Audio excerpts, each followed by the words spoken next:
नमस्कार मंडळी, स्वागत आहे तुमचं आमच्या चॅनलमध्ये। आवाज महामुंबईचा, शोध बातमीचा, कौल मनाचा। चला तर मग आमचे चॅनल लाईक करा, शेअर करा आणि सबस्क्राइब करा।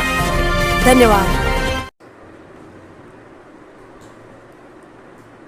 पुनाडे धरण समस्यांच्या विळख्यात आमदार महेश बालदी आणि जिल्हा परिषद अध्यक्ष मंगेश वाकडीकर यांचा पाहणी दौरा। दौऱ्यादरम्यान अधिकाऱ्यांना धरले धारेवर।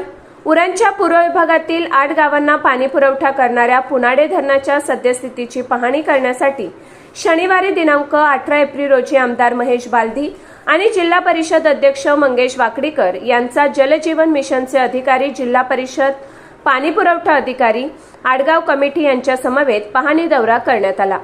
या पाहणी दरम्यान धरणाची साठवणूक क्षमता, धरणाचा असलेला लिकेज यामुळे लाखो लिटर वाया जात असलेले पाणी हे समजून घेतले। तसेच दुरुस्त करण्यात आलेल्या जलशुद्धीकरण प्रकल्प, गाळाची समस्या अशा विविध समस्या जाणून घेतल्या। पुनाडे धरण हे पाझर तलाव म्हणून धरणाची निर्मिती करण्यात आली होती, मात्र येथील 8 गावांना पाण्याची समस्या भेडसावत असल्याने आज या धरणावर जलशुद्धीकरण प्रकल्प निर्माण करून 8 गावांना पाणी पुरवठा करण्यात येत आहे। मात्र या धरणाच्या लिकेजमुळे येथील गावांना पाणी पुरेसे मिळत नाही, लाखो लिटर पाणी वाया जात आहे। ही धरणाची गळती थांबली तर या धरणातून संपूर्ण उरण तालुक्याला पाणी पुरवठा होऊ शकतो।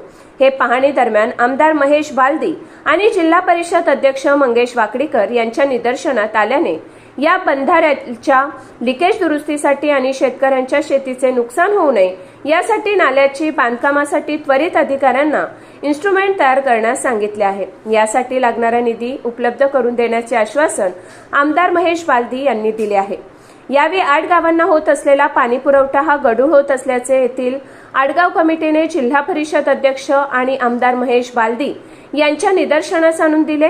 तसेच जलजीवन मिशनची असलेली संत गतीची कामे, यामध्ये विशेष जलशुद्धीकरण प्रकल्प दुरुस्ती, सोलर बसवणे, पाईपलाईन टाकण्याची कामे, पाणी साठवून कामे ही सर्व कामे अर्धवट अवस्थेत असल्याचे निदर्शनास आणून दिले।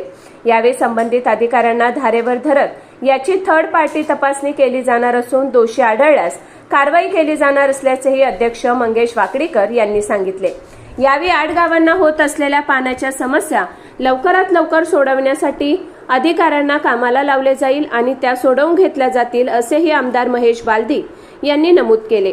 यावेळी जिल्हा परिषद सदस्य अविनाश ठाकूर, उपनगराध्यक्ष रवी भोईर, भाजपा ग्रामीण मंडळ अधिकारी धनेश गावंड, उपाध्यक्ष मुकुंद गावंड, आडगाव पाणी पुरवठा अध्यक्ष अनामिका म्हात्रे, कृष्णा पाटील, देवेंद्र पाटील, सार्डे सरपंच रोशन पाटील, उरण गटविकास अधिकारी सर्जेराव पाटील, जलजीवन मिशन अधिकारी प्रशांत पांढरपट्टे, उपअभियंता पाणी पुरवठा रुपाली म्हात्रे, विस्तार अधिकारी विनोद मिंडे, जलसंपदा अधिकारी पारडे उपस्थित होते। आवाज महामुंबईचा चॅनेलसाठी अनंत नारंगीकर, उरण।